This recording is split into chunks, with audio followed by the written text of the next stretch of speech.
భజే శ్రీచక్రమధ్యస్థాం దక్షిణోత్తరయోः సదా శ్యామావార్తాళి సంసేవ్యాం భవానీం లలితాంబికాం.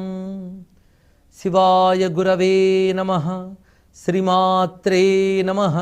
శ్రీ విష్ణురూపాయ నమః శివాయ. శ్రీ లలితాంబికాయై నమః. చేసుకుని సుపక్వ దాడిమీ బీజ రదనాయై నమో నమః. అమ్మవారి యొక్క పలువరసని ఇందులో కీర్తిస్తున్నారు. సుపక్వ బాగా పండినటువంటి దాడిమీ బీజ దానిమ్మ గింజల వంటి పలువరస కలది అన్నారు. అమ్మవారి యొక్క పలువరస దానిమ్మ గింజల్లో ఉందిట.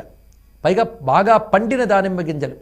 పండిన దానిమ్మ గింజలు మనం చూస్తే ఎర్రగా ఉంటూ మధ్యలో కొంచెం తెల్లగా కూడా కనబడుతుంటాయి. అలా అమ్మవారి పలువరస నిజానికి తెల్లగా ఉండాలి. మరి దాడిమీ బీజంతో ఎందుకు వర్ణించారు? ఇది కూడా ఆలోచించాలి. ఆ ఎరుపుదనం ఎందువల్ల తీసుకువచ్చారంటే మునుపు నామానికి కొనసాగింపుగా మనం భావించితే తాంబూల పూరిత స్మేర వదన అన్నారు. ఇక్కడ ఆ చిరునవ్వు నవ్వుతున్నప్పుడు పలువరస కనబడుతున్నది.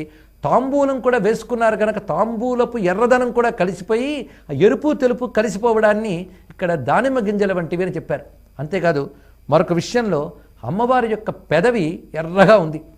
ఆ దొండపండు వలె ఎర్రగా ఉన్నది. అలాంటి ఎర్రని పెదవి యొక్క కాంతి కూడా ఆ తెల్లని పలువరసతో కలిసిపోయి అది సుపక్వదాడిమీ బీజ రదన అని దానిమ్మ గింజల వలె కనబడుతున్నాయి అనే భావన కూడా. సర్వం శ్రీ లలితా చరణారవిందార్పణమస్తు.